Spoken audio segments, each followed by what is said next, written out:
महिला अपने शांत स्वभाव वाले पति का साथ देना चाहती थी, इसलिए वह बिना झिझक सीधे दुकान के मालिक से भिड़ गई और पूछा कि वह उसके पति के लिए इतनी दिक्कतें क्यों खड़ी कर रहा है। दुकान वाला जैसे ही आदमी के चेहरे के भाव समझा, तुरंत नाटक करने लगा। वह झूठ मूठ उसे डांटने लगा, कहने लगा कि एक मैकेनिक होते हुए भी वह कार ठीक करना नहीं जानता, और तो और रोज मुफ्त में खाता पीता है। ये सुनते ही महिला भड़क उठी। उसने अपने पति की इज्जत बचाने का फैसला किया और मुड़कर खुद ही कार ठीक करने लगी। आसपास के लोग हैरानी से इकट्ठा हो गए, क्योंकि किसी ने नहीं सोचा था कि कोई महिला इतनी निपुण मैकेनिक हो सकती है। 10 मिनट में उसने कार एकदम ठीक कर दी और दुकान मालिक से $300 की मरम्मत फीस मांग ली। साथ ही उसे चेतावनी भी दे गई कि अगर उसने दोबारा उसके पति को परेशान किया तो वह उसकी पूरी ऑटो शॉप बर्बाद कर देगी। आदमी डर गया कि उसकी असली पहचान कहीं सामने न आ जाए, इसलिए वह उसे जल्दी से वहां से ले गया। महिला को यह पता ही नहीं था कि उसका यह सामान्य दिखने वाला मैकेनिक वास्तव में एक बड़ी कंपनी का सीईओ है। कुछ समय पहले उसने अपने पूर्व पति से तलाक लिया था। उसकी सबसे अच्छी दोस्त को जब यह खबर मिली तो वह उसके एक्स हस्बैंड के सामने जाकर खुशी मनाने लगी। यह देखकर पूर्व पति भड़क गया और सार्वजनिक जगह पर तलाक का जश्न मनाने के लिए उसका मजाक उड़ाने लगा। उसी वक्त अचानक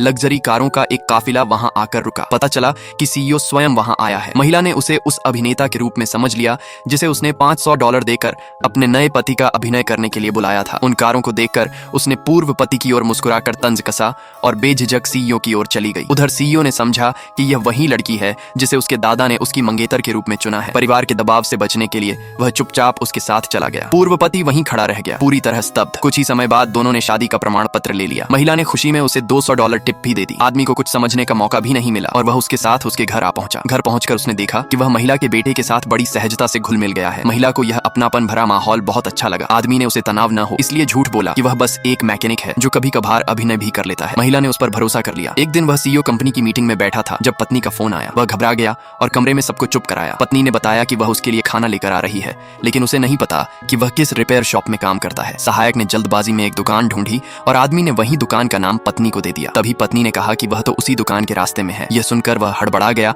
और सहायक को तुरंत उसी दुकान पर ले चलने के लिए कहा। उसी समय दुकान मालिक को पता चला कि आदमी उसकी छोटी सी दुकान को $1 मिलियन में खरीदना चाहता है।